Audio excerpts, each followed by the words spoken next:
O dia tinha começado como qualquer outro de verão, quente e preguiçoso, com o sol queimando a areia e o som das ondas trazendo aquela sensação de tranquilidade que só uma manhã na praia consegue proporcionar. Eu estava sentado em minha cadeira dobrável, observando meus netos brincarem com baldes e pás, rindo a cada onda que ameaçava engolir os castelos de areia mal construídos. Era um daqueles momentos raros em que eu me permitia desligar de tudo, esquecer as contas, os problemas e até mesmo a solidão que vez ou outra insistia em me visitar desde que fiquei viúvo. Ali, cercado pelo riso das crianças e pelo cheiro salgado do mar, parecia que nada de ruim poderia acontecer. Eu me lembrava das idas à praia com meus próprios filhos quando eram pequenos, e o coração se aquecia com aquela sensação de continuidade, como se a vida tivesse voltado alguns anos atrás para me devolver algo que eu já tinha perdido. Foi exatamente nesse instante de distração doce que meu celular vibrou. Peguei-o de forma automática, esperando talvez uma notificação qualquer de grupo de família, uma piada ou uma foto. Mas não era nada disso. Era uma mensagem curta, sem nome, sem número salvo, apenas aquelas palavras secas que imediatamente congelaram meu peito. Saia em silêncio urgente, não conte nada a eles. Li uma vez, li outra, e por um segundo pensei que fosse um engano, uma mensagem destinada a outra pessoa. Só que havia algo naquele tom direto, quase desesperado, que não me deixava simplesmente ignorar. Olhei ao redor, tentando não chamar atenção. As pessoas continuavam como se nada tivesse acontecido. Meus netos corriam atrás de um caranguejo que escapava pela areia. Turistas tiravam fotos. Vendedores ambulantes anunciavam seus picolés e chapéus. Tudo parecia normal, mas aquele pedaço de texto na tela parecia gritar comigo de um jeito silencioso, como se escondesse uma urgência invisível a qualquer outra pessoa além de mim. Tentei raciocinar rápido. Quem teria me mandado aquilo? Não havia assinatura, não havia nenhum indício, apenas a sensação de que eu precisava obedecer. Meu instinto me dizia que, por mais absurda que fosse a situação, era melhor seguir a instrução. Havia uma estranha familiaridade naquela mensagem, como se quem a tivesse escrito conhecesse bem, não apenas a minha rotina, mas também meus pontos fracos, minha devoção à família, meu medo de colocar aqueles pequenos em risco. Meus dedos suaram enquanto eu guardava o celular no bolso, respirando fundo para não demonstrar nada. O pior que eu poderia fazer era deixar as crianças perceberem que algo estava errado.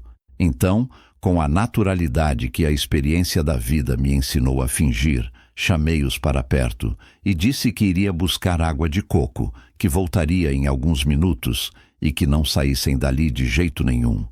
Eles assentiram sem desconfiança, voltando imediatamente para a areia molhada, absortos no mundo infantil que nada sabe sobre perigo. Caminhei em direção ao calçadão, mas não fui até a barraca de bebidas. Segui mais adiante, cada passo pesado, como se estivesse deixando para trás não apenas a praia, mas um pedaço da minha própria segurança. O celular ainda vibrava em meu bolso, outra mensagem chegando, mas eu hesitei em olhar. O primeiro aviso já tinha me feito sair de lá, e isso me custava mais do que eu estava disposto a admitir. A cada metro que me afastava, a mente martelava possibilidades. Poderia ser uma brincadeira de mau gosto, algum golpe tentando me distrair, ou até mesmo alguém com problemas de identidade trocando o destinatário. Mas por que exatamente eu, naquele instante, naquele cenário de aparente paz? Resolvi parar em um canto mais isolado, próximo ao estacionamento, e tirei o celular. A segunda mensagem ainda não tinha sido aberta. Toquei na tela e li: "Não volte atrás. Confie. Está em risco." O estômago se revirou. Agora não havia mais espaço para dúvidas. Aquilo não parecia um engano. parecia um chamado, uma tentativa desesperada de me salvar de algo que ainda não compreendia. As palavras ecoavam na mente como marteladas, cada letra carregando uma gravidade que eu não podia mais ignorar. Eu sabia que, ao me afastar sem dar explicações, estava protegendo meus netos de algo que talvez nem eles nem eu conseguíssemos enfrentar diretamente. A sensação era de que eu tinha cruzado um limite invisível, uma linha que separava a normalidade daquilo que em poucos instantes se revelaria um abismo. Ainda parado, senti o vento mudar, trazendo um arrepio pela pele já tostada de sol. Olhei para trás uma última vez, avistando meus netos de longe, pequenos pontos coloridos correndo pela areia.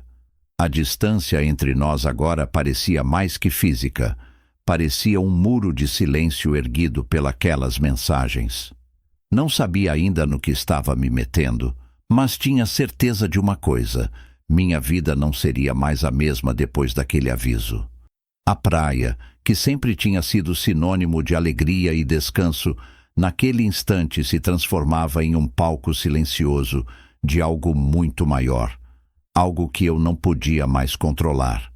Naquele momento, sem saber exatamente porquê, apenas obedeci.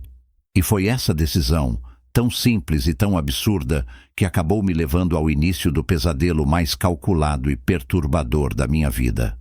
Havia algo de quase irreal no modo como aquele simples gesto de guardar o celular no bolso alterou completamente a atmosfera ao meu redor.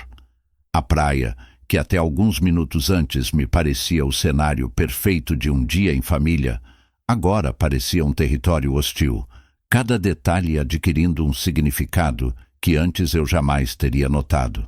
O barulho das ondas já não me soava relaxante, mas como uma cobertura ruidosa que mascarava sussurros ou passos, e as risadas das crianças, incluindo as dos meus próprios netos, pareciam mais frágeis do que alegres, como se qualquer movimento errado pudesse interrompê-las para sempre. Senti o suor escorrer pela nuca, não apenas por causa do calor, mas pela pressão repentina de ter que tomar decisões sem entender completamente a dimensão do perigo. O arrepio que percorreu minhas costas foi quase físico, como uma mão invisível empurrando-me para longe dali, forçando-me a sair sem olhar para trás. Foi nesse instante que compreendi que precisava fingir normalidade a qualquer custo. Meus netos não poderiam desconfiar de nada. Se demonstrasse medo, se deixasse transparecer a mínima sombra de inquietação, eles perceberiam e começariam a fazer perguntas, e perguntas poderiam atrasar a minha saída. Eu não podia arriscar. Então, com a voz mais calma que consegui reunir, repeti a desculpa de que precisava buscar água de coco e que eles não deviam sair dali, olhando-os com firmeza para que obedecessem. Eles acenaram com a naturalidade de quem acredita que o avô está apenas seguindo a rotina de sempre, e voltaram a brincar na areia como se nada tivesse mudado. O contraste entre a leveza deles e o peso que se acumulava em meu peito era quase insuportável, mas eu sabia que não tinha alternativa. Meus pés começaram a se mover em direção ao calçadão, e cada passo parecia mais difícil que o anterior, como se estivesse carregando um segredo que ninguém mais podia ver. Evitei olhar para trás, mas o desejo de garantir que eles estavam bem me torturava. Era como se cada fibra do meu corpo gritasse para que eu verificasse se continuavam brincando, mas ao mesmo tempo algo mais forte, instintivo, me dizia que olhar poderia ser interpretado como fraqueza, como hesitação, e talvez existisse alguém observando justamente para identificar qualquer sinal de dúvida. A ideia de estar sendo vigiado me consumia, e passei a notar detalhes que antes ignorava. Um homem encostado em um quiosque de sorvetes, de braços cruzados, olhando em minha direção. Uma mulher com óculos escuros mexendo no celular sem parar, mas sem sorrir ou conversar com ninguém. Até mesmo um grupo de rapazes mais ao fundo, que fingiam disputar uma partida de frescobol, mas pareciam atentos demais ao movimento ao redor. Talvez fosse paranoia, talvez fosse apenas a mente tentando encontrar lógica no absurdo, mas cada gesto alheio me parecia parte de uma coreografia invisível que tinha como único objetivo me cercar. Quando atingi a sombra de uma barraca fechada, finalmente tirei o celular do bolso mais uma vez. Havia algo em meu peito que pedia por respostas imediatas, mas ao mesmo tempo uma voz interior me alertava de que cada segundo mexendo no aparelho me tornava um alvo ainda mais vulnerável. Olhei rapidamente a tela, e lá estava a segunda mensagem, seca e curta. Não volte atrás, confie, está em risco. Essas palavras lidas em silêncio ecoaram em minha mente como se fossem gritos. A sensação de arrepio voltou, mais forte, e percorreu cada nervo como se tentasse me alertar de que, ao contrário do que queria acreditar, aquilo não era apenas um engano ou uma brincadeira cruel. Eu estava, de fato, dentro de algo perigoso demais para ignorar. Meu instinto paternal falava alto. Eu queria correr de volta, pegar meus netos pela mão e levá-los dali, mas essa segunda mensagem deixou claro que talvez fosse justamente isso que os autores do plano esperavam. O arrepio agora se transformava em uma espécie de compreensão. A emboscada não estava voltada para mim sozinho, mas para eles também. Usar crianças como isca era a forma mais cruel e covarde de manipular alguém, e quanto mais eu pensava nisso, mais percebia que precisava me manter frio e obediente às instruções, por mais desconfortáveis e absurdas que parecessem. Se queriam que eu me afastasse, que fosse assim, mas não sem manter os olhos e os ouvidos atentos a cada detalhe ao meu redor. Continuei caminhando em direção ao estacionamento, tentando imitar a rotina de um homem que apenas saíra para esticar as pernas. No caminho, cumprimentei um vendedor que passava com seu carrinho de milho, acenei para uma senhora que ajeitava a toalha de praia, tudo para não chamar atenção. Por dentro, porém, cada músculo do meu corpo estava em alerta máximo, pronto para reagir ao menor sinal de perigo. A respiração era pesada e precisei disfarçar algumas vezes pigarreando, como se fosse apenas o calor ou o esforço da caminhada. O suor escorria pelas têmporas, mas eu sabia que não era apenas pelo sol forte. Era o corpo tentando expulsar a tensão que se acumulava. Quando alcancei o estacionamento, a praia já não era visível. O som das ondas se misturava ao ronco distante de motores e buzinas, e aquele ambiente parecia marcar a transição definitiva da normalidade para algo sombrio. Foi ali, entre carros cobertos de areia e bicicletas encostadas em postes, que senti pela primeira vez que estava realmente sozinho em um jogo do qual não conhecia as regras. O arrepio não tinha desaparecido, pelo contrário, ele agora parecia me guiar, como um instinto primitivo que substituía a razão. Olhei em volta, tentando identificar qualquer figura suspeita, e foi nesse momento que percebi algo. Um homem parado a alguns metros, encostado em um carro prata, aparentemente distraído, mas com os olhos fixos em mim de forma que tentava disfarçar sem sucesso. O coração acelerou, mas mantive o ritmo do passo, como se não tivesse notado. A cada metro percorrido, sentia que a minha saída disfarçada deixava de ser apenas uma obediência às mensagens misteriosas e passava a ser uma questão de sobrevivência. Eu não sabia quem estava por trás daquilo, mas tinha certeza de que, se tivesse permanecido na praia, algo de terrível já estaria em andamento. O arrepio não era apenas medo, era um aviso. E obedecê-lo, por mais estranho que fosse, tinha se tornado a única forma de proteger a mim e aos meus netos de um desfecho que, naquele momento, eu sequer ousava imaginar.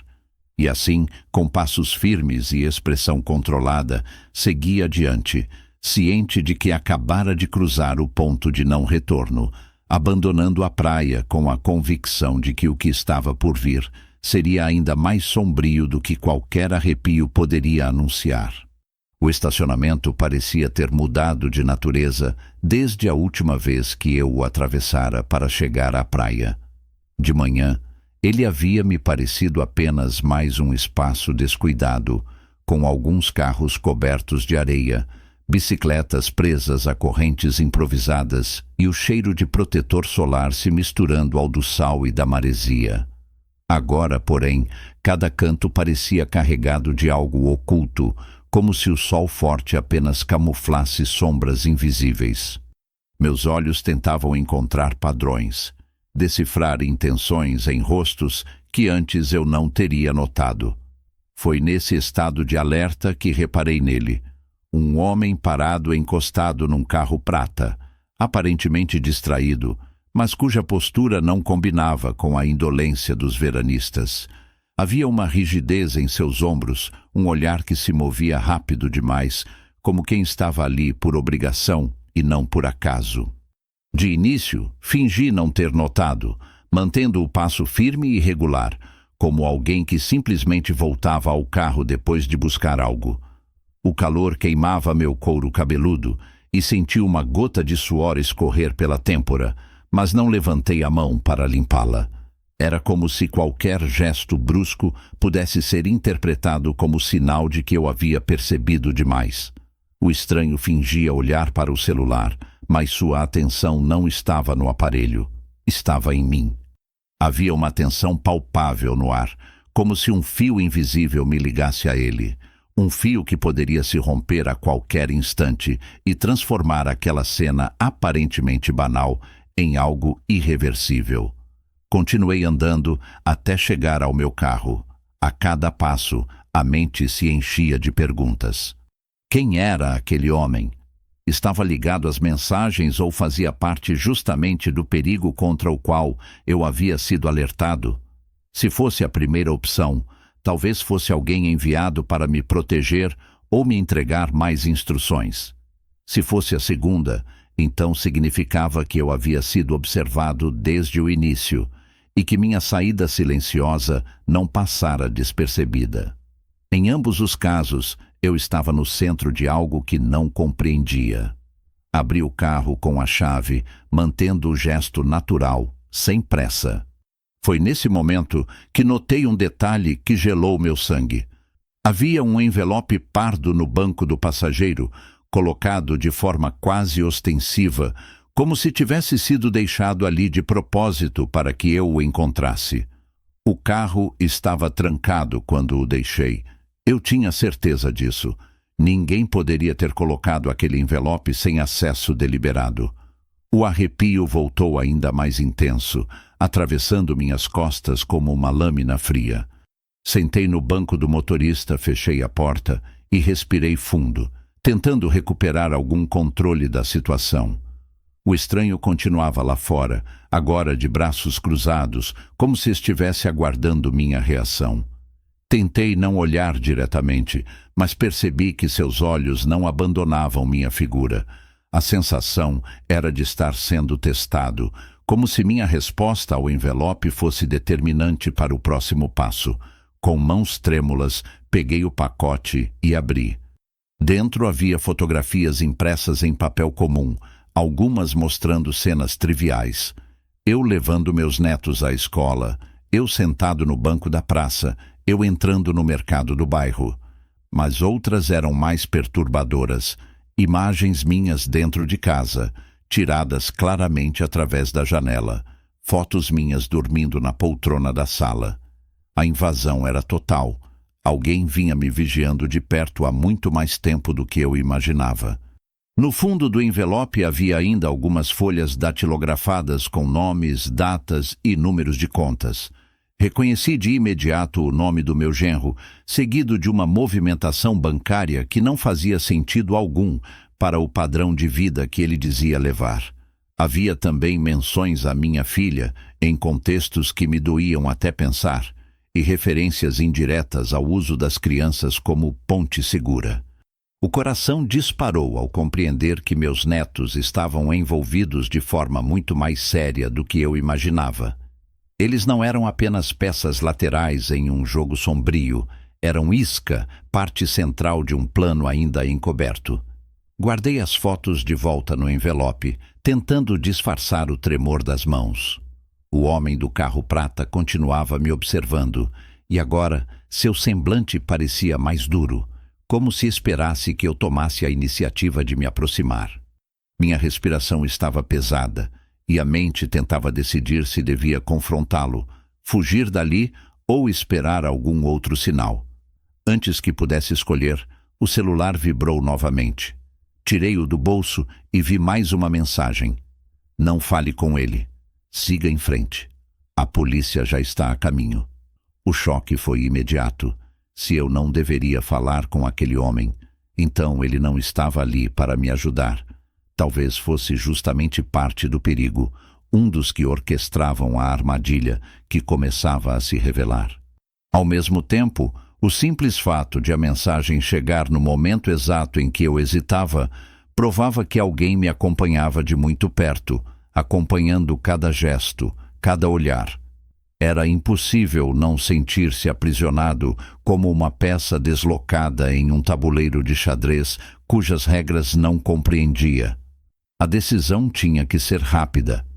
Liguei o carro e manobrei devagar, sem pressa, como se fosse apenas mais um banhista deixando o estacionamento após algumas horas de sol. O homem do carro prata me seguiu com os olhos até o último instante, e juro que por um momento vi seus lábios se moverem, como se murmurasse algo que eu não pudesse ouvir. Aquilo me acompanhou como uma sombra enquanto saía dali, tentando manter a calma ao atravessar as ruas cheias de turistas, ambulantes e buzinas. Por dentro, no entanto, eu já sabia. A normalidade havia se rompido, e a partir daquele instante eu estava mergulhado em um enredo de vigília, traição e perigo que me perseguiria sem trégua. Enquanto dirigia para longe, o envelope no banco do passageiro parecia pesar mais do que se tivesse feito de pedra. Era a prova concreta de que havia forças se movendo contra mim e contra os meus. Forças que usavam rostos familiares e inocentes como cortina de fumaça para algo infinitamente mais cruel. E o estranho do estacionamento, parado como um guardião de segredos inconfessáveis, permanecia gravado em minha memória como o primeiro sinal visível de que nada, absolutamente nada, do que eu conhecia como cotidiano, estava a salvo. Conduzir pelas ruas estreitas que se afastavam da praia parecia um exercício de equilíbrio entre a necessidade de agir rápido e a obrigação de não demonstrar desespero. Eu mantinha as mãos firmes no volante, mas podia sentir o suor escorrendo pelas palmas, tornando a direção escorregadia. O envelope pardo repousava no banco do passageiro como um objeto incandescente, chamando minha atenção a cada instante, como se pedisse para ser aberto novamente, para que eu examinasse melhor seu conteúdo e talvez encontrasse explicações mais completas. Mas, ao mesmo tempo, só o simples contato com ele me enchia de uma sensação de perigo palpável, como se aquilo fosse mais do que apenas um conjunto de papéis. Era uma armadilha, uma revelação e uma sentença de morte ao mesmo tempo. Dirigi até um ponto mais afastado, onde sabia que haveria menos turistas e menos movimento. Encontrei uma rua de casas de veraneio parcialmente abandonadas, muitas com muros cobertos de grafites desbotados e portões enferrujados. Parei o carro debaixo de uma amendoeira que oferecia sombra suficiente para ocultar meus movimentos. Respirei fundo, desliguei o motor e deixei que o silêncio do ambiente me envolvesse. Apenas o canto intermitente de um sabiá quebrava a quietude, mas até isso parecia carregado de uma estranha gravidade. Peguei o envelope mais uma vez, com mãos trêmulas, e o abri devagar, retirando o conteúdo com o cuidado de quem sabe que pode estar lidando com algo explosivo, ainda que em sentido metafórico. As fotografias eram ainda mais perturbadoras agora que as observava com calma. Em algumas, eu aparecia caminhando com meus netos na praça do bairro, em outras, comprando pão na padaria da esquina, ou ainda sentado na poltrona da sala, lendo o jornal. Havia imagens noturnas tiradas com lente longa que mostravam meu quarto pela janela semiaberta. Eu dormia de lado, vulnerável, completamente inconsciente de que estava sendo registrado como se fosse parte de um estudo meticuloso. A sensação de violação era tão intensa que me faltou ar.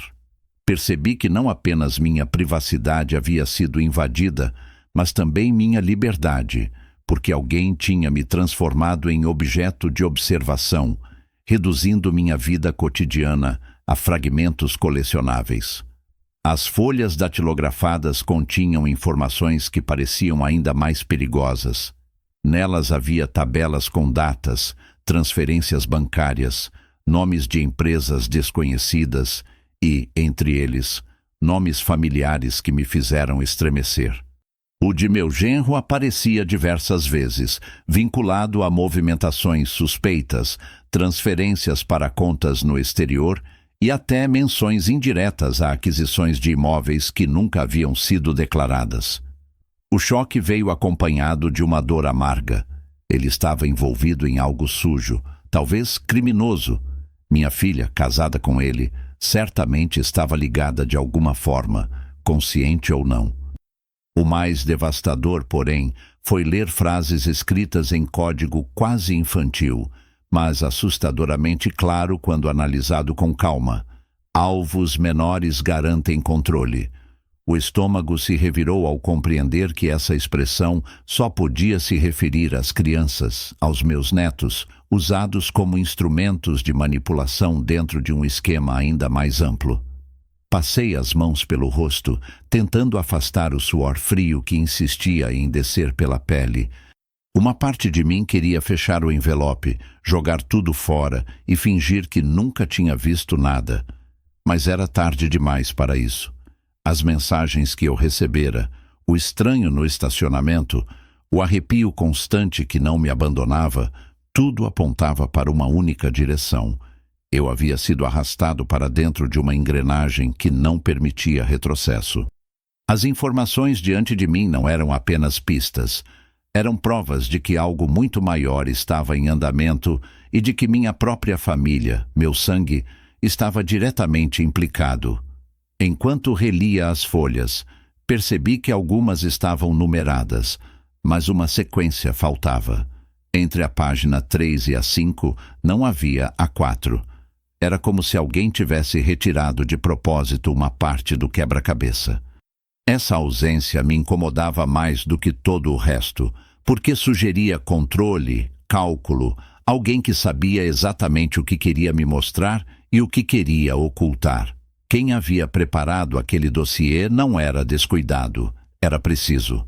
Essa precisão me aterrorizava porque indicava poder, e poder nesse nível raramente deixa margem para inocentes. Foi nesse momento de tensão que o celular vibrou novamente. Peguei-o com hesitação e lá estava outra mensagem. Agora você entende. Não hesite. Mova-se. Olhei para os papéis, depois para a tela e compreendi que havia uma expectativa clara de ação. Eu não podia mais ser espectador. Era parte da partida. Mas qual era a jogada seguinte?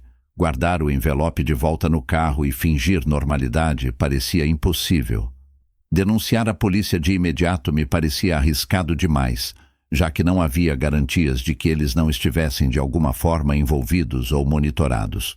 Permanecer parado ali significava apenas expor-me mais.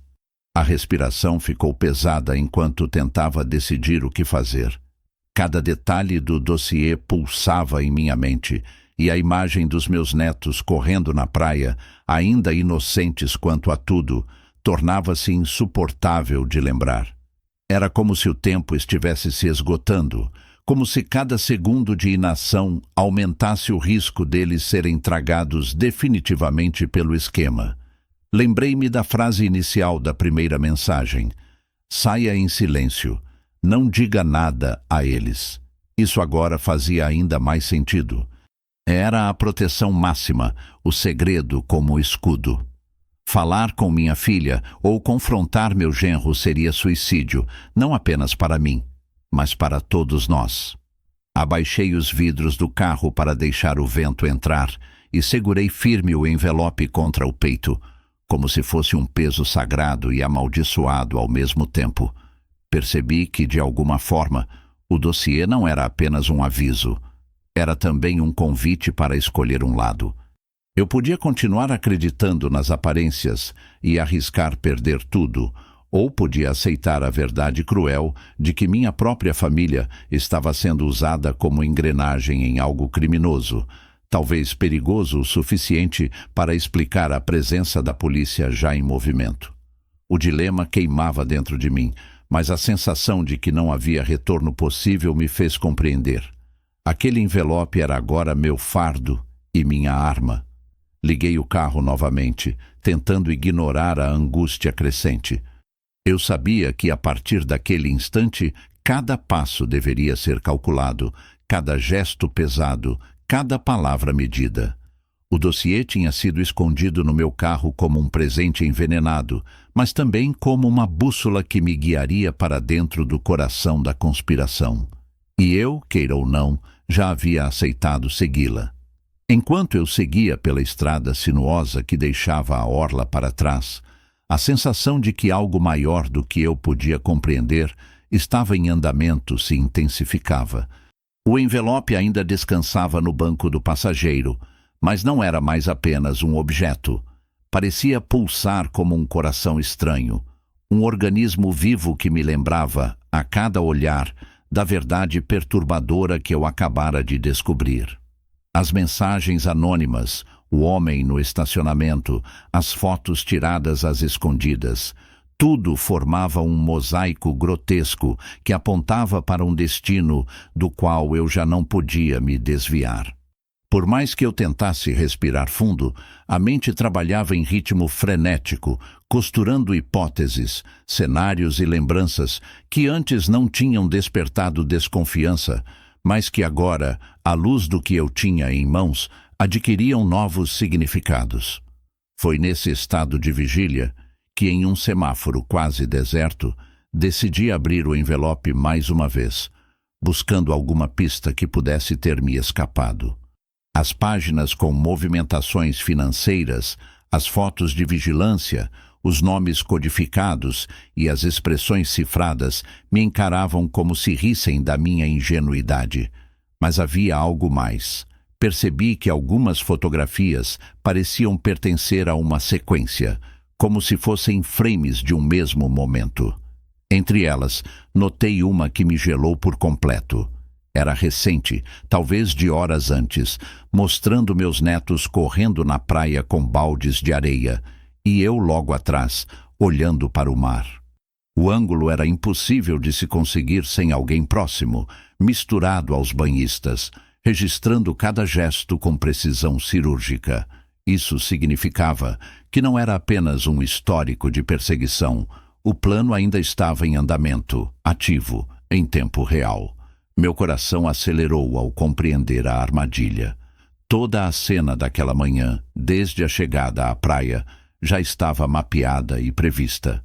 Eu e meus netos éramos peças de uma jogada que agora se desdobrava diante de mim. A primeira mensagem, instruindo-me a sair em silêncio, não era apenas um conselho, mas sim um rompimento de roteiro. Eu havia seguido uma orientação externa que quebrou a sequência planejada. Se eu tivesse permanecido ali, teria me tornado alvo de algo que estava prestes a acontecer. As crianças estavam sendo usadas para me distrair, para me manter vulnerável, talvez até para me expor a uma chantagem que envolvia toda a rede criminosa que eu acabara de entrever no dossiê. A mente retrocedeu a detalhes aparentemente banais. O homem parado perto do quiosque, os rapazes jogando frescobol atentos demais, a mulher de óculos escuros mexendo no celular sem nunca sorrir. Eram peças de vigilância, cada uma posicionada para garantir que eu cumprisse um papel específico. O plano era perfeito, mas eu havia escapado do script no último segundo. E essa quebra era tanto minha salvação quanto o estopim para algo ainda maior, porque quem havia planejado não podia permitir que uma peça essencial simplesmente deixasse o tabuleiro. Foi nesse momento que o celular vibrou novamente. Uma nova mensagem surgiu na tela. Eles já sabem que você saiu. O tempo é curto. A polícia está se movendo. O choque dessas palavras me fez apertar o volante com tanta força que os nós dos dedos embranqueceram. Já não se tratava apenas de suspeitas. Havia um confronto em curso e eu estava no meio. O semáforo abriu e continuei dirigindo, mas o pensamento me perseguia. Se a polícia estava envolvida, quem havia feito o contato inicial? Alguém de dentro? Um infiltrado? Ou talvez uma terceira força, igualmente perigosa, usando a polícia como cortina de fumaça? Cheguei a um posto de gasolina desativado, suas bombas cobertas de ferrugem e o letreiro apagado pelo tempo. Parei o carro ali, afastado do movimento, e decidi analisar de novo cada folha. Uma linha em especial me chamou a atenção. Transferência confirmada para a operação na faixa costeira. Alvo idoso, garantias menores incluídas. As palavras faixa costeira só podiam se referir à praia onde eu estava, e alvo idoso era um eufemismo cruel para falar de mim. Mas o que mais me partiu por dentro foi a expressão garantias menores, uma forma fria de se referir às crianças, meus netos, que eram apenas garantias no cálculo sujo de pessoas que não tinham o menor escrúpulo em transformar vidas em moedas de troca. Respirei fundo, tentando encontrar forças para não sucumbir ao desespero. Era evidente que o plano original havia sido quebrado, mas ainda havia risco. Os conspiradores não desistiriam apenas porque eu me afastara. Pelo contrário, provavelmente reorganizariam os passos, ajustando a armadilha para o novo cenário. E eu sabia, por instinto, que a chave de tudo estava no dossiê que eu segurava. Era tanto uma prova contra eles quanto um motivo para me eliminarem. Enquanto refletia, lembrei de um detalhe: a página que faltava. Talvez fosse ali que se encontrava a parte mais comprometedora, a peça capaz de derrubar toda a engrenagem. Se alguém a havia retirado, isso significava que estava em mãos diferentes, talvez de quem me enviava as mensagens. Era como se o dossiê tivesse sido dividido de propósito, metade comigo, metade em outro lugar, forçando-me a seguir adiante se quisesse completar a verdade. Essa percepção me deu calafrios, mas também uma estranha sensação de propósito. Não era apenas fuga, era também uma busca. Olhei para o horizonte, onde o sol começava a se inclinar no céu, e tive a certeza de que a tarde não terminaria sem que algo decisivo acontecesse. O plano dos conspiradores havia sido quebrado em pedaços, mas isso não significava vitória. Significava apenas que agora o jogo seria improvisado, violento, talvez até desesperado da parte deles. E eu, com um envelope cheio de provas e 2 mensagens enigmáticas no celular, estava no centro desse tabuleiro em ruínas, sem saber quem eram meus verdadeiros aliados e quem estava prestes a se revelar inimigo. O ronco distante de sirenes me fez estremecer. Talvez fosse coincidência, talvez não. De qualquer forma, compreendi que estava sem tempo. A praia, a família, os netos, nada disso estava seguro. O plano havia se despedaçado, mas os cacos ainda eram cortantes, prontos para ferir o que eu mais amava. E assim, engoli a angústia, liguei o carro de novo e segui adiante, sabendo que cada quilômetro a mais me afastava da rotina e me mergulhava ainda mais fundo em um labirinto do qual talvez eu não tivesse saída. As sirenes que eu ouvira ao longe já não eram apenas um ruído indistinto. Agora se aproximavam como um lembrete incômodo de que cada segundo estava sendo contado por alguém além de mim. A princípio, tentei me convencer de que poderiam ser apenas viaturas comuns, atendendo a uma ocorrência qualquer nas ruas movimentadas da orla, mas o ritmo cadenciado e crescente daquele som parecia apontar para algo mais direcionado. Era como se a cidade inteira se transformasse em palco de uma operação invisível, e eu estivesse ao mesmo tempo no centro e nas margens, incapaz de compreender de onde vinham os comandos. Continuei dirigindo devagar, observando os retrovisores com frequência quase paranoica, até perceber que não havia carros de polícia me seguindo diretamente, mas sim patrulhas surgindo em pontos estratégicos, sempre distantes o suficiente para não parecerem uma perseguição, mas perto demais para ser mera coincidência. Nesse instante, o celular vibrou novamente, como se estivesse sincronizado com o ritmo das sirenes. Peguei-o com hesitação e li a mensagem. A polícia já foi acionada. Mas não confie. Descubra quem ligou. Essas palavras foram como um soco seco no estômago. Até então eu havia me permitido acreditar que a polícia representava algum tipo de salvação, uma força capaz de interromper a engrenagem criminosa que me cercava. Mas agora, a própria ideia de que eles estavam em movimento se transformava em um labirinto de dúvidas. Quem havia feito o chamado? Teria sido aquele mesmo emissor anônimo das mensagens tentando me proteger, ou alguém de dentro da rede ajustando o plano após a quebra? A possibilidade de que parte da polícia estivesse comprometida, infiltrada ou manipulada me fez sentir ainda mais exposto. Lembrei-me de histórias que havia lido nos jornais, de operações policiais que terminavam em escândalo quando se descobria que alguns agentes trabalhavam para os criminosos que deveriam combater. E se fosse o caso aqui? E se a aproximação das sirenes fosse apenas uma forma de me pressionar, de me forçar a sair do esconderijo e entregar o dossiê? O envelope pardo parecia ainda mais pesado sobre o banco do passageiro, como se carregasse em si não apenas segredos, mas também um alvo pintado em minhas costas. Estacionei o carro em frente a uma oficina mecânica abandonada, suas portas de ferro fechadas com correntes e cadeados enferrujados. Desliguei o motor e permaneci em silêncio, apenas ouvindo. O som das sirenes se afastou por alguns minutos, depois retornou de outro ângulo, como se orbitasse o perímetro onde eu estava.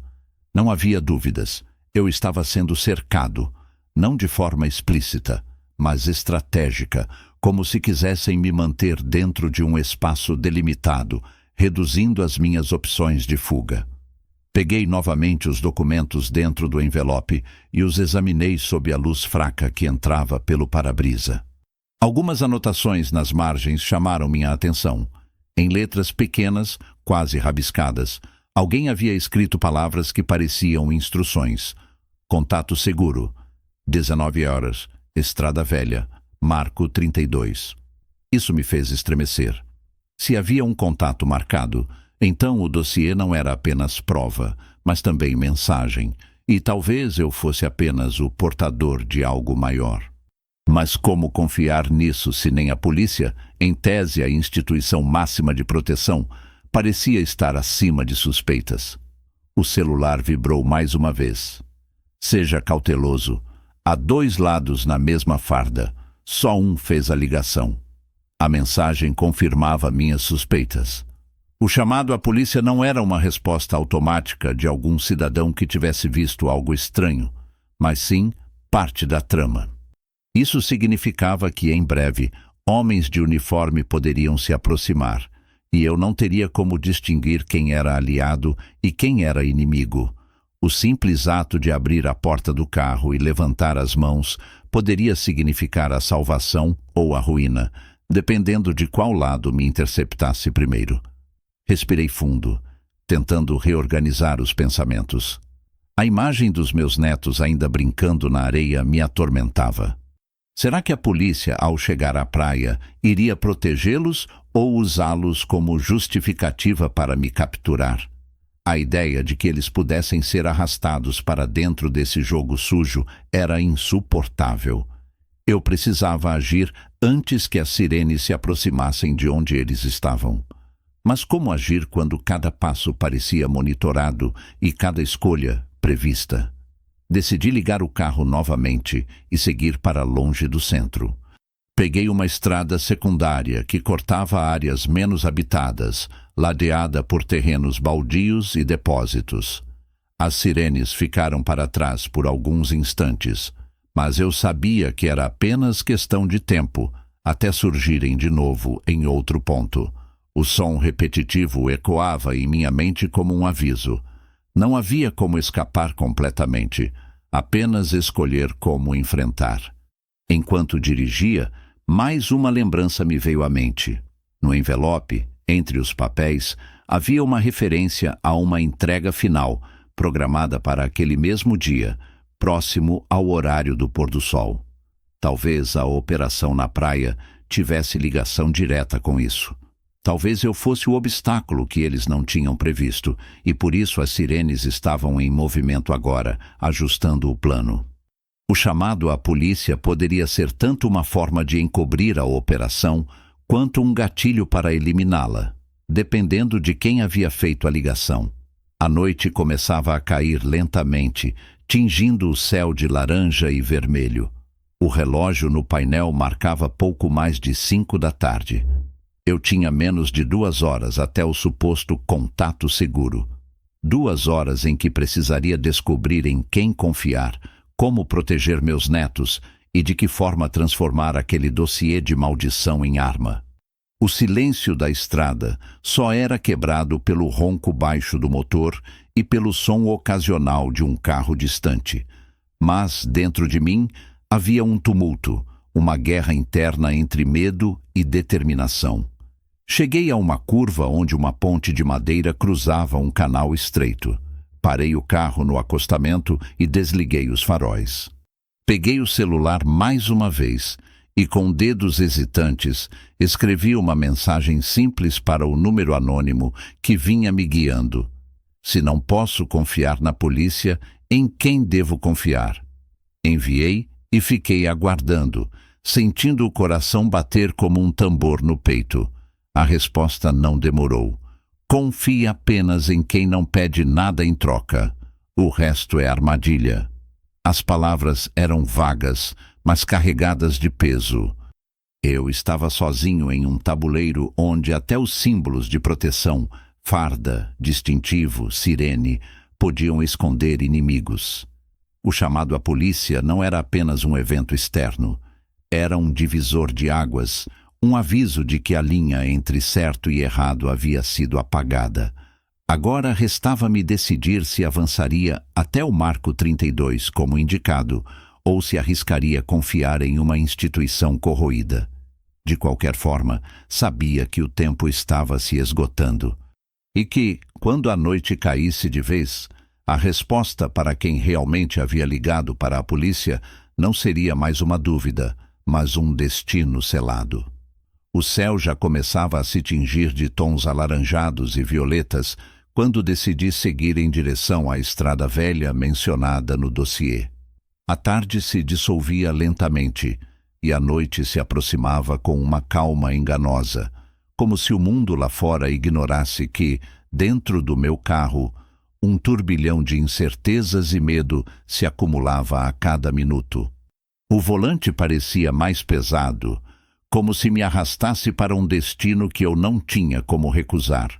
A estrada velha não ficava longe, mas o caminho até lá era suficiente para que eu me perdesse em pensamentos, revisitando cada detalhe das mensagens recebidas, cada olhar suspeito na praia, cada folha do envelope pardo que agora parecia um fardo inevitável. Eu sentia que estava sendo guiado não apenas por instruções, mas por uma engrenagem maior, uma corrente que me arrastava para algo que eu ainda não compreendia por inteiro.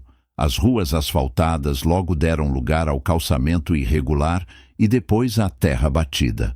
O cenário ao redor foi mudando e as construções urbanas ficaram para trás. Agora eram terrenos baldios, galpões esquecidos e vegetação alta que crescia sem controle. O silêncio começava a dominar, quebrado apenas pelo som insistente dos grilos e pelo ruído do motor que parecia alto demais para o ambiente. A cada quilômetro percorrido, a sensação de isolamento aumentava.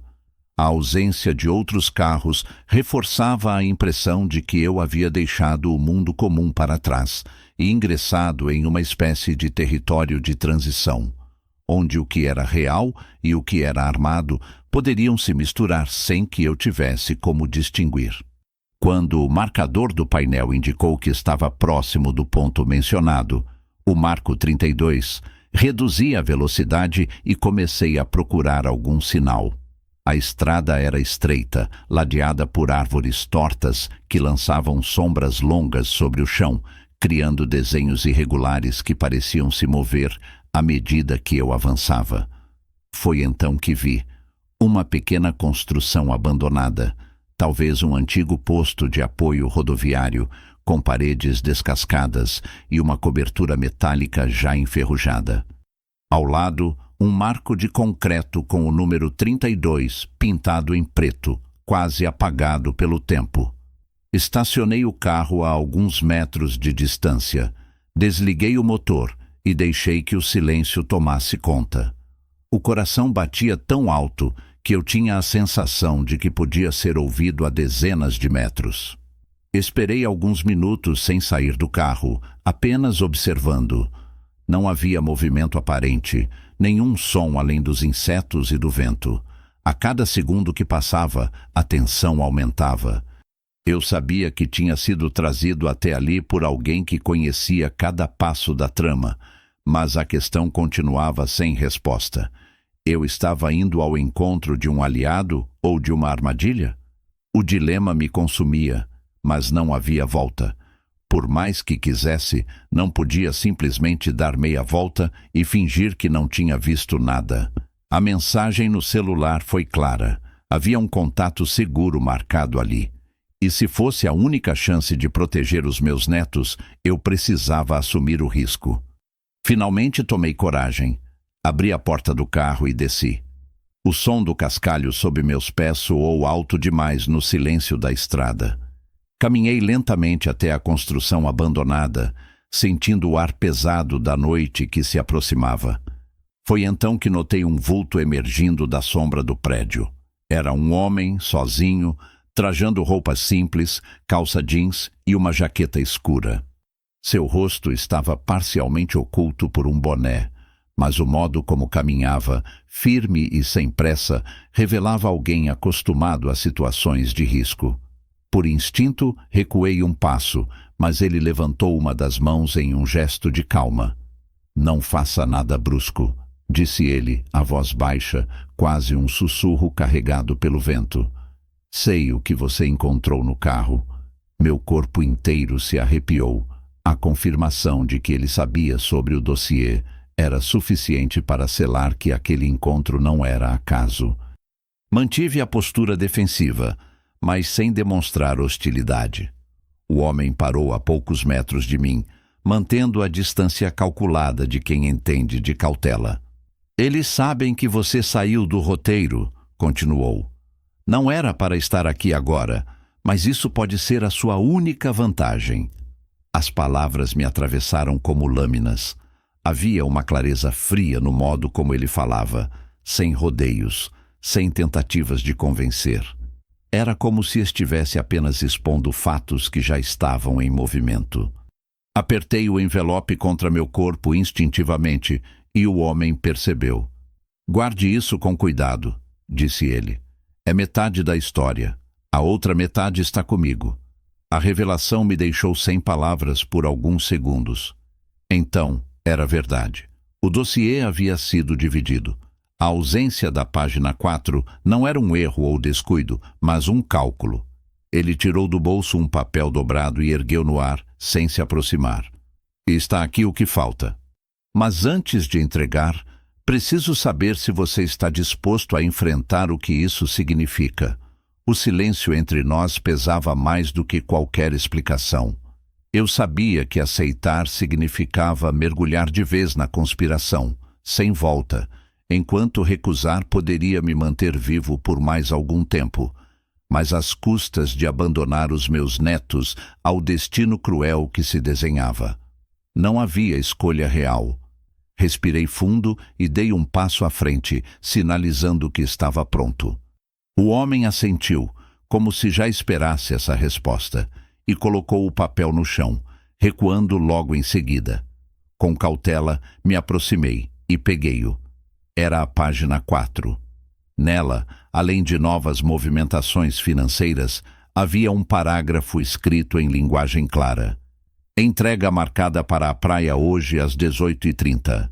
Garantias menores presentes para pressionar alvo principal. Supervisão policial acordada. As palavras saltaram aos meus olhos como labaredas. Aquilo confirmava de forma incontestável. Parte da polícia estava envolvida, supervisionando o plano desde dentro. A presença dos meus netos na praia não era apenas casualidade. Eles eram peça central da operação. Quando levantei os olhos, o homem já se afastava em direção às sombras. Use isso bem, disse ele. A partir de agora, você não pode mais confiar em ninguém, nem em mim. E desapareceu, engolido pela escuridão da estrada. Fiquei ali, parado, com a página nas mãos e o envelope debaixo do braço, sentindo que o peso da noite caía sobre mim, não apenas como ausência de luz, mas como prenúncio de um cerco iminente. O encontro silencioso não me dera conforto, apenas mais perguntas, mas também me dera a peça que faltava.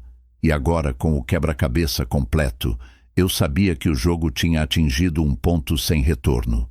Voltei para dentro do carro com as pernas trêmulas, o corpo inteiro pesado como se eu tivesse carregado toneladas, apenas caminhando até aquele encontro e retornando com a página que faltava. Sentei-me no banco do motorista e fechei a porta com cuidado, tentando ignorar o som metálico que ecoou mais alto do que deveria no silêncio sufocante da estrada. O papel recém-adquirido repousava em minhas mãos como uma prova maldita. E o envelope com as demais páginas parecia agora um corpo estranho ao meu lado, um objeto que não me pertencia e que, no entanto, definia meu destino. Respirei fundo, mas o ar entrou denso, como se até o oxigênio estivesse contaminado pela podridão que eu acabara de confirmar. A frase escrita na página 4 queimava meus olhos. Garantias menores presentes para pressionar alvo principal. Não havia mais espaço para dúvidas ou interpretações convenientes. Os menores eram meus netos e o alvo principal era eu. A operação não era apenas um jogo financeiro ou um esquema de lavagem de dinheiro com o qual meu genro se envolvera. Era algo maior, mais sujo, em que a família inteira tinha sido arrastada, consciente ou não. E se eu ainda hesitava em acreditar que minha filha estivesse implicada, as fotos, os números e as datas expostas ali não deixavam espaço para ilusões. Ela, de algum modo, estava no olho desse furacão, fosse como cúmplice, fosse como prisioneira silenciosa de um casamento que a tinha transformado em peça de um jogo que a ultrapassava. A mente se encheu de lembranças. Situações que antes eu havia considerado apenas pequenas excentricidades ou segredos íntimos, agora se revelavam pistas gritantes. O olhar furtivo de meu genro ao atender telefonemas durante reuniões familiares, sempre saindo da mesa para falar em voz baixa. As viagens repentinas que justificava como negócios de oportunidade. O modo como minha filha, cada vez mais distante, parecia evitar contato direto comigo, como se temesse que eu fizesse perguntas incômodas. Até mesmo a maneira como meus netos algumas vezes reproduziam frases estranhas, provavelmente escutadas em conversas que nunca deveriam ter ouvido. Tudo, cada detalhe, encaixava-se dolorosamente no quebra-cabeça que agora se completava. Mas a revelação mais cruel foi perceber que eles haviam calculado a minha presença desde o início. Não era coincidência que eu estivesse na praia naquele dia específico, com as crianças. A escolha havia sido orquestrada para me ter à mão, para me manipular, para garantir que o alvo principal fosse controlado por meio do que mais amava. Essa consciência me corroía. Eu não era um espectador acidental. Eu era parte central do plano, ainda que não tivesse sido informado disso. E alguém, talvez o mesmo que me enviava as mensagens, havia rompido a engrenagem, alertando-me no último segundo. A quebra do roteiro não tinha sido mérito meu, mas intervenção externa. Isso, de certo modo, me dava forças, mas também reforçava a sensação de que eu era apenas um peão numa partida entre jogadores invisíveis. Peguei todas as páginas e as organizei sobre o volante, tentando formar uma linha clara dos acontecimentos. A estrutura se repetia. Movimentações financeiras em nomes falsos, transferências para empresas de fachada, menções a autoridades locais que recebiam parte da fatia em troca de silêncio. Mas entre esses dados frios, algumas palavras se repetiam de forma quase simbólica: praia, garantia, entrega, supervisão. Era como se todo o esquema tivesse uma obsessão por disfarçar operações criminosas sob o manto da normalidade, camuflando decisões brutais dentro de atividades aparentemente banais. A praia não era apenas cenário de lazer, mas palco escolhido para dar aparência de inocência a um encontro onde vidas poderiam ser negociadas como fichas. Olhei para o relógio no painel. O ponteiro já se aproximava das 6 da tarde. O horário da entrega final estava cada vez mais próximo. Uma angústia surda me tomou, acompanhada de uma certeza. Se eu permanecesse imóvel, se não fizesse nada, a operação aconteceria diante dos meus olhos e talvez meus netos jamais voltassem para casa. O dilema moral era imenso. Eu não era policial, não era investigador, não era agente secreto. Eu era apenas um avô que tinha tropeçado em um labirinto de segredos. Mas, ao mesmo tempo, se não agisse, ninguém agiria em meu lugar. A polícia, contaminada por 2 lados, não podia ser confiável. Os conspiradores calculistas não recuariam. Restava apenas eu, com meu medo, meu instinto e o dossiê que agora me tornava mais alvo do que nunca. Foi nesse instante que uma lembrança dolorosa me atingiu. Lembrei-me do olhar de meu neto mais velho na manhã daquele dia, quando me pediu para ajudá-lo a construir o maior castelo de areia da praia. Ele sorria com pureza, acreditando que o mundo era seguro enquanto estivesse ao meu lado. Essa lembrança me atravessou como uma lança. Eu não podia falhar. Eu não podia permitir que a inocência deles fosse triturada pela engrenagem suja de adultos sem escrúpulos. Se o preço da minha vida fosse necessário, eu o pagaria. Mas não permitiria que eles fossem usados como garantias menores em um plano podre. Segurei o volante com firmeza, como se ali estivesse o único elo entre a decisão e a ação. Olhei mais uma vez para a estrada vazia, iluminada apenas pelo brilho avermelhado do entardecer, e compreendi que estava entrando em território sem volta. A verdade sobre o esquema familiar já não era apenas informação, era combustível. A página 4 me dera a prova final, mas também me dera uma sentença. A partir daquele momento, qualquer hesitação poderia custar caro. Eu sabia com uma clareza fria que estava prestes a ser testado. O próximo passo definiria não apenas o futuro dos meus netos, mas também o desfecho da minha própria vida. Enquanto ligava o carro e ajustava os retrovisores, senti novamente o celular vibrar no bolso. Tirei-o e li mais uma mensagem. Agora você sabe quem são. Mas lembre-se, saber não é o mesmo que sobreviver. Fechei os olhos por um segundo, absorvendo o peso daquela frase, e então dei partida, acelerando rumo ao desconhecido. O esquema familiar tinha se revelado, mas sua revelação não era o fim.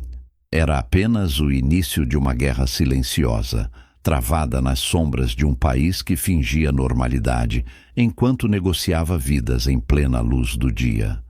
A estrada que me levava de volta em direção à praia parecia mais longa do que quando eu a percorrera horas antes. Talvez porque naquele momento cada curva carregava o peso da consciência do que estava prestes a acontecer. O sol já se punha, espalhando faixas de vermelho e laranja pelo céu, refletindo no mar que se avistava ao longe como um espelho em chamas. As sombras das árvores se alongavam, projetando-se sobre o asfalto como dedos que tentavam agarrar o carro em movimento. Eu sabia que, ao retornar, não encontraria mais a cena inocente de meus netos brincando na areia, mas sim o palco de uma operação prestes a explodir diante de todos. O relógio marcava pouco depois das 6 da tarde, e a entrega final estava programada para as 18h30. Eu tinha menos de meia hora para testemunhar o que quer que fosse acontecer, talvez impedir, talvez apenas compreender. Conforme me aproximava, o movimento aumentava. Carros estacionados ao longo da orla, famílias se dispersando com as últimas toalhas de praia, ambulantes recolhendo suas mercadorias. Mas havia algo estranho na atmosfera. O burburinho típico de um fim de tarde no litoral estava tingido de uma tensão invisível. Viaturas discretas estavam posicionadas em esquinas estratégicas, sem sirenes, mas com os motores ligados. Policiais em roupas comuns circulavam entre os banhistas, fingindo naturalidade, mas suas posturas revelavam vigilância. O coração disparou ao constatar que a página 4 estava certa. A polícia estava de fato envolvida, mas não de forma clara. Quem ali era aliado? Quem ali era cúmplice? A sensação de andar sobre um campo minado se intensificava. Estacionei em uma rua lateral e caminhei até a areia, misturando-me à multidão que ainda se dispersava. O vento trazia o cheiro salgado do mar, mas o ar parecia impregnado de eletricidade. Meus olhos varriam o cenário, buscando sinais de meus netos. O desespero de avistá-los se misturava ao pavor de encontrá-los no centro da emboscada. Foi então que percebi um grupo se formando próximo a um quiosque. Entre eles, reconheci o rosto do meu genro, falando ao celular com expressão dura, gesticulando em excesso, como se estivesse coordenando algo. Ao lado dele, minha filha parecia aflita, mas não o contrariava, apenas segurava os ombros de uma das crianças, tentando mantê-la calma. O sangue me ferveu, mas forcei-me a permanecer oculto entre os transeuntes, observando em silêncio. O tempo parecia correr em câmera lenta. Um helicóptero surgiu ao longe, sobrevoando a linha do mar. As pessoas apontaram para o céu, acreditando ser apenas uma aeronave comum de patrulha, mas eu sabia. Aquilo fazia parte da engrenagem. Logo em seguida, viaturas surgiram de 2 ruas de acesso à orla, fechando discretamente os extremos da praia. As sirenes ainda estavam desligadas, mas a movimentação não deixava margem para dúvidas. O cerco estava em andamento. Meu peito parecia explodir com a pressão da cena. Era como assistir a uma peça teatral, cujo roteiro eu já conhecia, mas não tinha poder de interromper. De repente, um estampido metálico ecoou, não um tiro, mas o som de alto-falantes ligados. Ordens começaram a ser dadas. Pessoas foram orientadas a se afastar, e em segundos o clima mudou de passeio vespertino para caos controlado. Gritos de surpresa se espalharam entre os banhistas, mães puxando crianças, casais correndo sem olhar para trás. O grupo onde estava meu genro foi imediatamente cercado por homens de terno que até então pareciam turistas comuns. O telefone caiu de sua mão e sua expressão de comando se transformou em pânico. Vi minha filha gritar algo, mas não pude ouvir suas palavras. Os policiais, ou agentes, não importava o rótulo naquele momento, o imobilizaram com brutalidade ensaiada. O rosto dele foi pressionado contra a areia, e algemas brilharam ao redor de seus pulsos. Meus olhos buscavam meus netos em meio à confusão, e os encontrei alguns metros afastados, chorando, abraçados um ao outro, observados por uma policial que os retirava do tumulto. O alívio foi momentâneo, mas logo se transformou em nova angústia. Se a polícia estava supervisionando, conforme dizia o dossiê, por que agora agia contra meu genro? Era possível que a facção interna tivesse sido traída? Ou aquele espetáculo público era apenas fachada, um ajuste de contas para sacrificar um elo mais frágil da corrente? A cada segundo, a dúvida corroía minha mente. O helicóptero pairava baixo agora, levantando areia e dificultando a visão. As pessoas filmavam com celulares, incapazes de compreender a dimensão do que acontecia. Mas eu, com o envelope preso contra o peito por baixo da camisa, sabia que o público via não era a totalidade da cena. Não era apenas uma prisão em pleno dia de sol, mas o reflexo de uma guerra subterrânea que finalmente se mostrava. Enquanto observava, percebi mais prisões acontecendo em pontos distintos da praia. 2 homens que eu lembrava de ter visto jogando frescobol de manhã eram conduzidos algemados. A mulher de óculos escuros que mexia no celular sem sorrir também foi interceptada, resistindo em vão. Tudo se encaixava. Eram peças da vigilância, agentes infiltrados que agora eram descartados.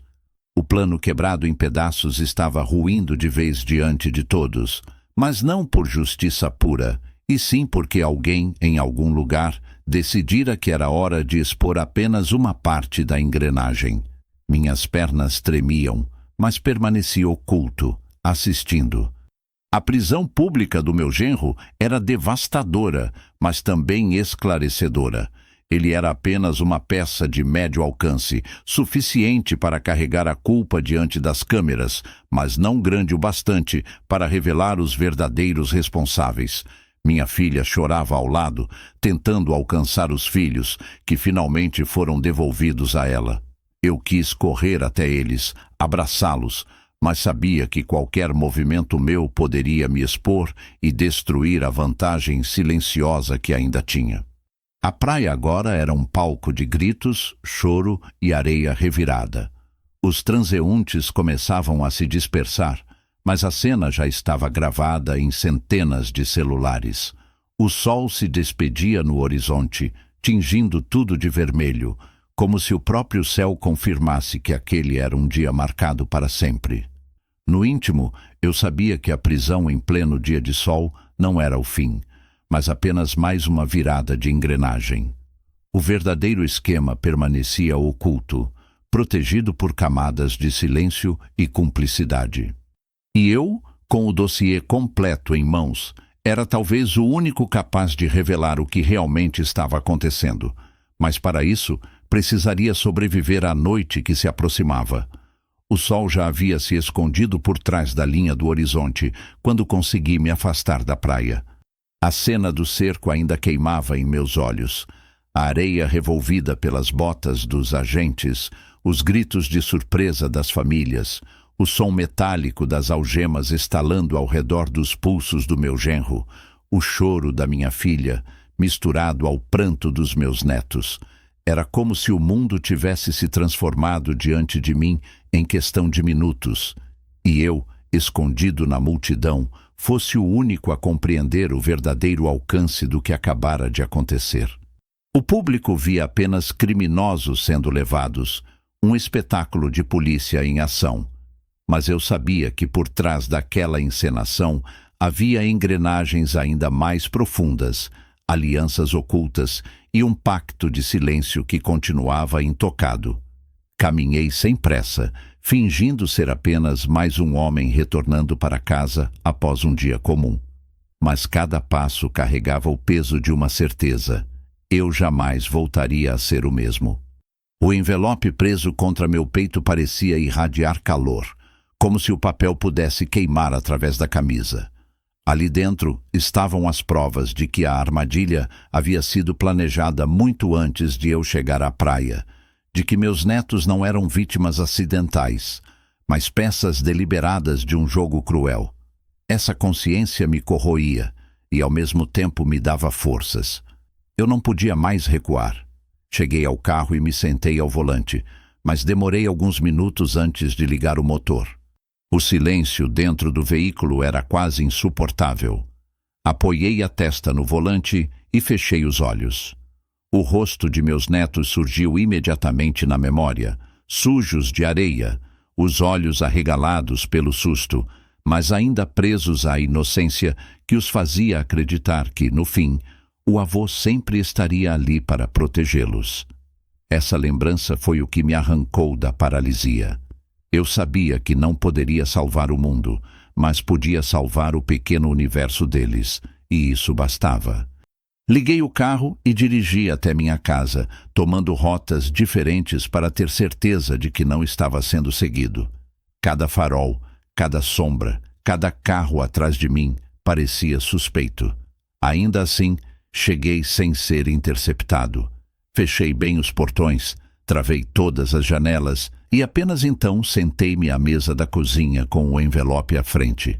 Espalhei os papéis sobre a madeira gasta e reli cada linha. Nomes, datas, transferências, rostos conhecidos e desconhecidos. A história que emergia era sórdida, mas clara. Meu genro era apenas um elo de uma cadeia de corrupção que unia empresários, criminosos e autoridades. Minha filha, envolvida por casamento ou por medo, tinha sido sugada para esse abismo. E meus netos, as garantias menores, eram o álibi perfeito, a isca que mantinha tudo sob controle. Fechei os olhos e pensei em ir à polícia, mas a página 4 já tinha deixado claro que parte dela estava comprometida. Ir a público poderia significar ser silenciado antes mesmo de falar. Guardar o dossiê seria apenas prolongar a inevitável perseguição. O dilema era esmagador.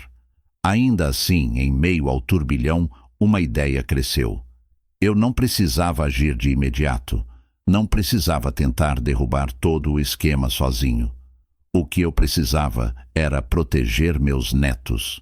Essa se tornava, a partir daquele instante, minha única missão. Na manhã seguinte, quando a poeira do espetáculo da prisão ainda se espalhava pelos jornais e pelas redes sociais, fui até a casa de minha filha. Ela estava abatida, os olhos vermelhos de tanto chorar, perdida entre a vergonha e o medo. Não disse nada sobre o dossiê. Apenas a abracei e pedi para levar as crianças comigo por alguns dias, sob o pretexto de dar a elas um pouco de paz, longe dos repórteres e da confusão. Ela aceitou de imediato, quase aliviada. Quando meus netos entraram no carro, trazendo consigo mochilas pequenas e olhares ainda assustados, senti que ao menos uma parte do meu plano estava em curso. Nos dias que se seguiram, dediquei-me a eles com uma intensidade que nunca havia experimentado. Caminhávamos no parque, jogávamos cartas na varanda, preparávamos bolos simples na cozinha. Eles riam, aos poucos recuperando a inocência que havia sido abalada. Mas dentro de mim, o peso da verdade permanecia. Eu sabia que aquela tranquilidade era frágil, sustentada apenas pelo silêncio que eu decidira manter. Não contei nada a eles, não mencionei o dossiê, nem as palavras frias que os chamavam de garantias menores. Esse segredo eu carregaria sozinho. Foi numa dessas noites tranquilas que tomei minha decisão final. Sentei-me na varanda, o envelope ao lado, e olhei para o céu estrelado.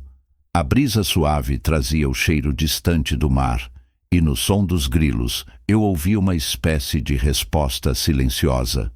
Eu não destruiria o esquema sozinho, mas guardaria as provas até o momento certo, até encontrar quem realmente pudesse usá-las sem se corromper.